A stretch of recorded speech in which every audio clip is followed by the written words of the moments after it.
হেই, greetings. আজকে আমরা শিখতে যাচ্ছি 5টি উপায়, যে উপায়গুলো না জানলে আমরা কখনোই স্পোকেন ইংলিশে পারদর্শী হতে পারবো না। তো চলুন দেখে নেই এই 5টি উপায় কি কি।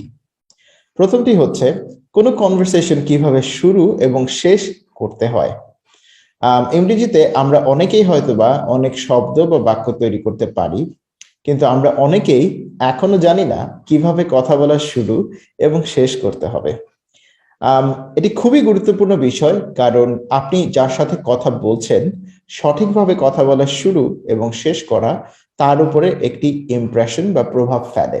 অর্থাৎ তার সাথে আপনার একটি ভালো বন্ডিং তৈরি হতে পারে, অথবা সে আপনার সাথে আর কখনো কথা নাও বলতে পারে।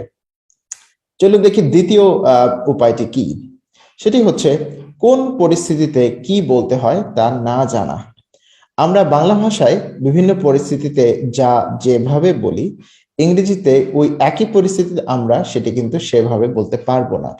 আমাদের তাই জানা থাকতে হবে ইংরেজি যাদের মাতৃভাষা তারা কি করে ওই পরিস্থিতিতে কি ব্যবহার করে বা কোন এক্সপ্রেশন দিয়ে এই কথাগুলো বলেন। অর্থাৎ এগুলো জানা থাকলে আমরা ইংরেজিতে অ্যাকচুয়ালি স্পোকেন ইংলিশে পারদর্শী হতে পারবো। চলুন দেখি পরের বিষয়টি কি। এটি হচ্ছে কথার সাথে তাল মেলাতে না পারা। ইংরেজিতে একটা কথা আছে যাকে বলা হয় টার্ন টেকিং।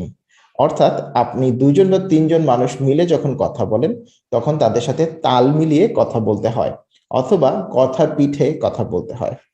নির্দিষ্ট কিছু এক্সপ্রেশন জানা থাকলে আমরা কিন্তু খুব সহজেই এই কাজটি করতে পারি। চতুর্থ যে বিষয়টি আমাদেরকে ফ্লুয়েন্ট স্পিকার করে তোলে না, সেটি হচ্ছে সঠিক উচ্চারণে কথা বলতে না পারা। এক্ষেত্রে আমি সঠিক উচ্চারণ বলতে ব্রিটিশ বা আমেরিকান অ্যাকসেন্টকে বোঝাচ্ছি না, বরঞ্চ আমি বোঝাচ্ছি ইংরেজি উচ্চারণে কিছু বৈশিষ্ট্য রয়েছে, যেমন শব্দের সাথে শব্দ মিলিয়ে পড়া, যেটাকে কানেক্টেড স্পিচ বলে। এছাড়া রয়েছে গুরুত্বপূর্ণ শব্দকে জোর দিয়ে বলা, যেটাকে স্ট্রেস বলে। এই বিষয়গুলো আমরা যদি জানা না থাকে তাহলে আমাদের উচ্চারণটি সঠিক হবে না। সো এই নিয়মগুলো জানা থাকলে আমাদের উচ্চারণ হবে আরো সাবলীল এবং সবাই আমাদের কথা শুনে বুঝতে পারবেন। আর সর্বশেষ যে বিষয়টি আমাদেরকে ফ্লুয়েন্ট স্পিকার হতে দেয় না, সেটি হচ্ছে একাধিক অভিব্যক্তি জানা না থাকা, অর্থাৎ একাধিক এক্সপ্রেশনস জানা না থাকা। আমরা যখন কথা বলি তখন আমরা যা বলতে চাইছি বাংলায় তা আমরা অনেকভাবে বলতে পারি, কিন্তু ইংরেজিতে যখন এই বিষয়টি আসে আমরা হয়তোবা অনেকেই সে কাজটা করতে পারি না। যেমন ধরুন, কাউকে একটি কনভারসেশনে কোন একটি কনভারসেশনে কাউকে আপনি 2বার ধন্যবাদ দিতে চান, তখন প্রথমবার ভালোভাবে ধন্যবাদ দিতে পারলেও দ্বিতীয়বার অন্য একটি অভিব্যক্তি ব্যবহার করে আপনি হয়তো তাকে ধন্যবাদ দিতে পারছেন না। তখন আপনার ফ্লুয়েন্সি হ্যাম্পার হচ্ছে, অর্থাৎ আপনার সাবলীলতা হ্যাম্পার হচ্ছে।